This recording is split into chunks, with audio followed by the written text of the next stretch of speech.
Започнете да строите сега, нищо че есен зима. Не чакайте пролет или лято и ще обясня защо.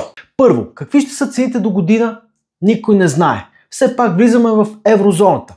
Но, дори да не беше тя, с цялата тази геополитическа нестабилност, вече нищо не е сигурно. Второ, дори и следващата година да е неутрална, нормална година, имаме строителен сезон, който започва март-април. А тогава много трудно се намират работници.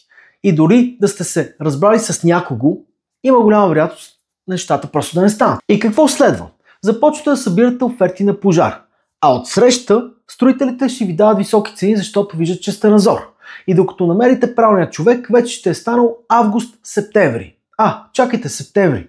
Това не е ли вече есента? И трето, някои хора просто нямат финансова дисциплина. И докато чакате лятото, може да се изкушите и да си купите кола или пък лодка, защо не?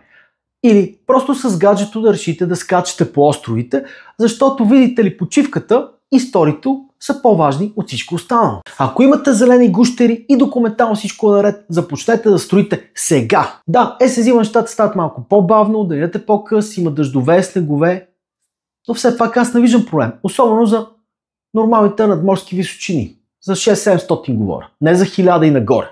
Зимата се строи повсеместно. Ако правите груб строеж, ще сложите добавка в бетона за минус.